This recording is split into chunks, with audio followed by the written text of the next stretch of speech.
नमस्ते साथियों। संविधान सभा में तमाम महानुभावों का साथ सहयोग से संविधान के अंदर भी बुद्ध के प्रतीक चिन्ह को भी स्थापित कर दिया। लेखक महोदय लेखनी के माध्यम से तमाम बुद्धिजीवी लोगों को ये कहते हैं कि अब कम से कम बाबा साहब को जानिए, उनके दुख दर्द को पहचानिए और अब उनके बताए गए बौद्ध धर्म को ग्रहण करके बाबा साहब के प्रति वफादार बनिए। यानी कहावत है, हर बुजुर्गों और बुद्धिजीवियों, यहाँ तक कि गांव में रहने वाले अशिक्षित भले हो लेकिन समाज के प्रति जो शुभचिंतक होते हैं वे भी अपने मुंह से एक कहावत को दोहराते हुए लोगों को सजग करने के दिशा में वो आगे बढ़ते नजर आते हैं। उनके भी मुंह से आप सुने होंगे कि देर आए पर दुरुस्त आए। सच्चे बौद्ध बनकर आप इस भारत भूमि पर छा जाइए। आप इस पवित्र धर्म को उत्तम रीति से पालन करने की प्रतिज्ञा कीजिए, अन्यथा आपकी निंदा होगी।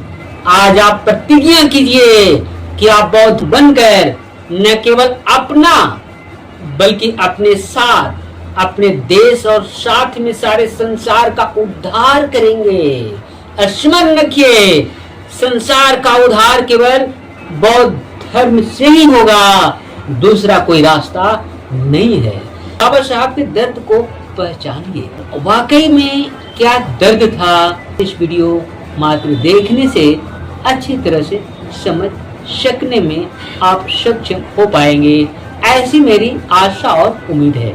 सामाजिक मुद्दे आधारित ये वीडियो आपको दी जा रही है, इसको आप सुने, समझे और चिंतन मनन करें और ज्यादा से ज्यादा अपने विचार वाले लोगों के ग्रुपों में शेयर करें। प्रामाणिकता के साथ में बता दूं, बाबा साहब नागपुर में बौद्ध धर्म दीक्षित हुए थे। तमाम बहुजनों को यह मैसेज दे रहे थे कि आप लोग हिंदू धर्म की दलदल से निकलिए और बौद्ध धर्म को अपनाइए, अर्थात बौद्ध धर्म में दीक्षित होइए। बाबा साहब ने जो धम्म दीक्षा लेते वक्त अपनी उद्गार से कहे थे कि बहुजनों, दलित, वंचित, शोषितों, आप अपना कल्याण चाहते हैं, जीवन में उन्नति और बेहतर जीवन जीने की चाहत रखते हैं, तो आप लोगों को हिंदू धर्म के दलदल से निकलना होगा और बौद्ध धर्म में दीक्षित होना होगा।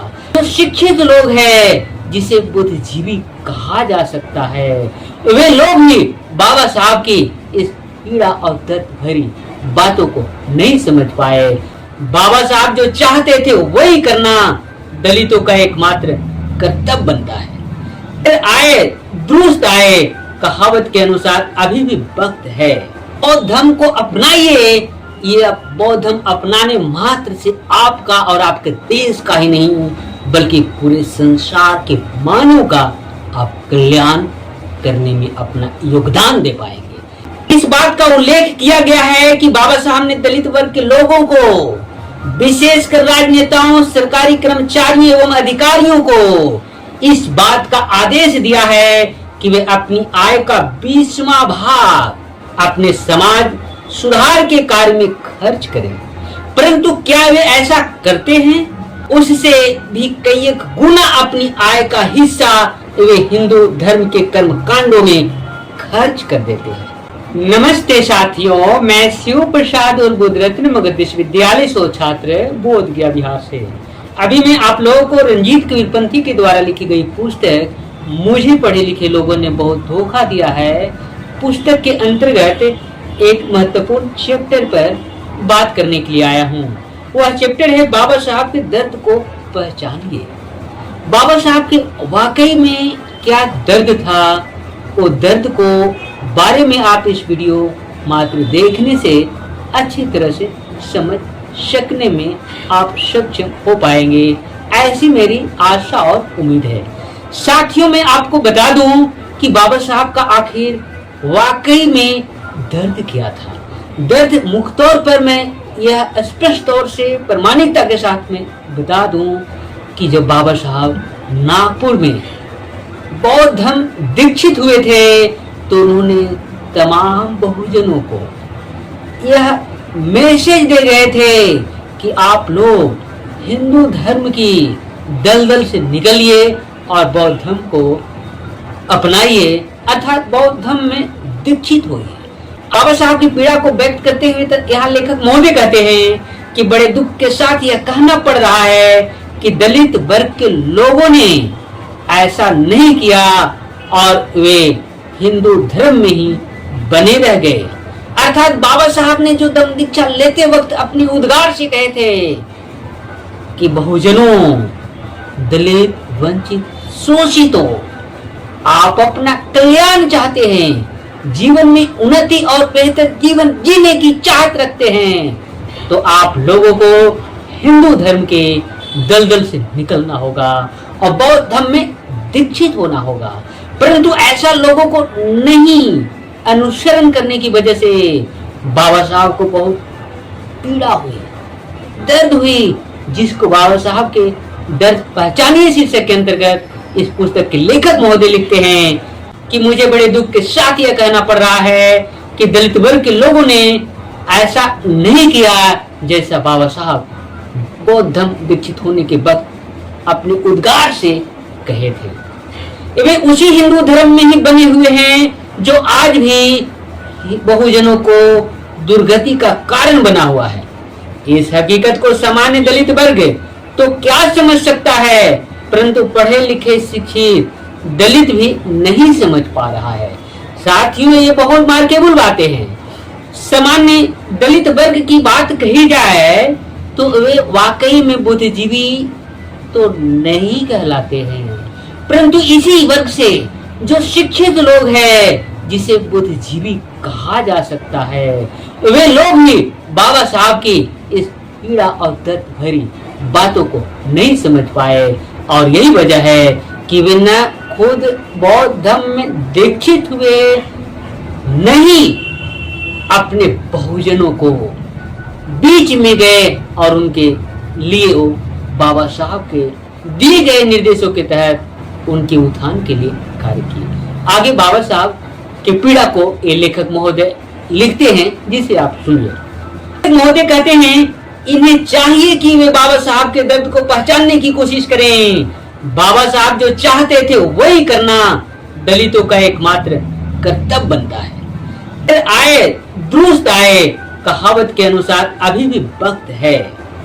अतः सभी को चाहिए कि बौद्ध धर्म ग्रहण करके बाबा साहब के प्रति वफादार बने। इस विषय में उन्हें चाहिए कि वे बाबा साहब के बताए गए उद्गार में जो कथन है उस कथन पर अत्यंत ही गंभीरता पूर्वक विचार करें। तो ये कहावत जो पुरानी कहावत है, हर बुजुर्गों और बुद्धिजीवियों, यहाँ तक कि गांव में रहने वाले अशिक्षित भले हो लेकिन समाज के प्रति जो शुभचिंतक होते हैं वे भी अपने मुंह से एक कहावत को दोहराते हुए लोगों को सजग करने के दिशा में वो आगे बढ़ते नजर आते हैं। उनके भी मुंह से आप सुने होंगे कि देर आए पर दुरुस्त आए। इसी रूप में लेखक महोदय इस पुस्तक में अपनी लेखनी के माध्यम से तमाम बुद्धिजीवी लोगों को ये कहते हैं कि अब कम से कम बाबा साहब को जानिए, उनके दुख दर्द को पहचानिए और अब उनके बताए गए बौद्ध धर्म को ग्रहण करके बाबा साहब के प्रति वफादार बनिए। लेखक कहते हैं, सच्चे बौद्ध बनकर आप इस भारत भूमि पर छा जाइए। आप इस पवित्र धर्म को उत्तम रीति से पालन करने की प्रतिज्ञा कीजिए, अन्यथा आपकी निंदा होगी। आज आप प्रतिज्ञा कीजिए कि आप बौद्ध बनकर न केवल अपना बल्कि अपने साथ, अपने देश और साथ में सारे संसार का उद्धार करेंगे। स्मरण रखिए, संसार का उद्धार केवल बौद्ध धर्म से ही होगा, दूसरा कोई रास्ता नहीं है। साथियों, मैं आपको बाबा साहब से जुड़ी एक छोटे से संदर्भ की ओर ले चलता हूँ।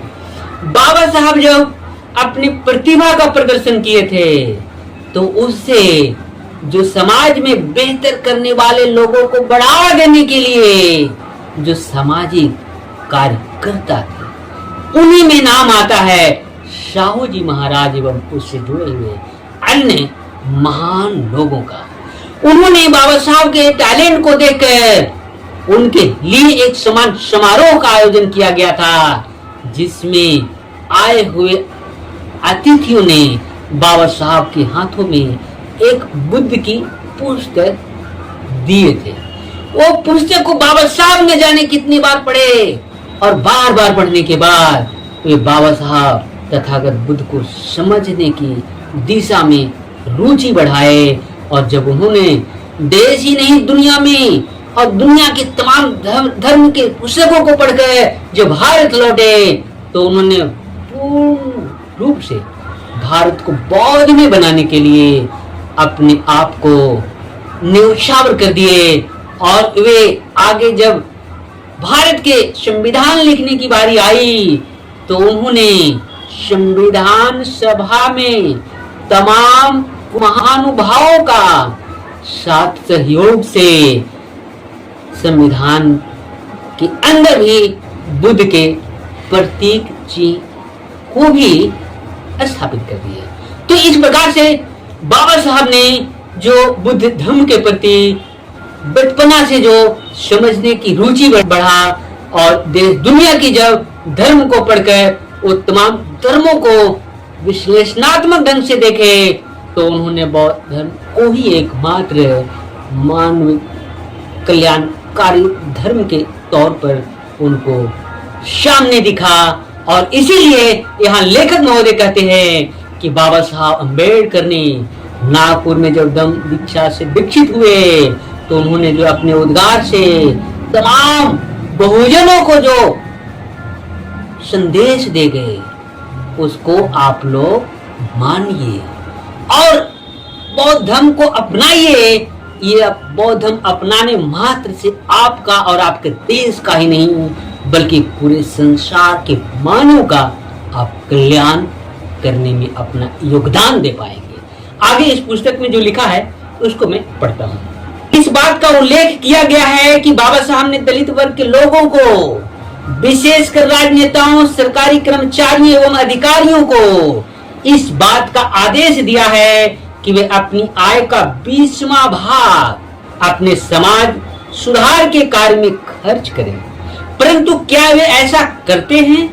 शायद उसके मुंह से नकारात्मक उत्तर ही निकलेगा, जबकि 20वां भाग की जगह पर उससे भी कई एक गुना अपनी आय का हिस्सा वे हिंदू धर्म के कर्म कांडों में खर्च कर देते हैं। दिवाली, दशहरा, रक्षाबंधन, होली, रामनवमी आदि कितने ही हिंदुओं के त्योहार हैं जिनमें बढ़ चढ़ कर हिस्सा लेते हैं और इनमें पानी की तरह अपनी गाढ़ी कमाई का पैसा बहा देते हैं।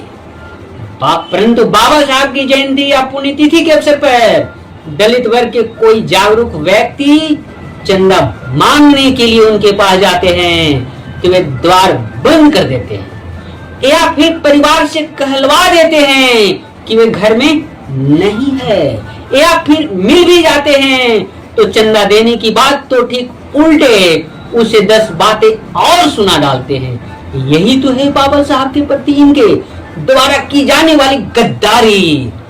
इसलिए बाबा साहब द्वारा इनके लिए यही कहना पड़ा था कि मुझे पढ़े लिखे लोगों ने बहुत धोखा दिया है। सामाजिक मुद्दे आधारित ये वीडियो आपको दी जा रही है, इसको आप सुने, समझे और चिंतन मनन करें और ज्यादा से ज्यादा अपने विचार वाले लोगों के ग्रुपों में शेयर करें। इस वीडियो को ओवर करता हूँ। इसी के साथ आपको मेरी तरफ से बहुत बहुत धन्यवाद। साधुवाद।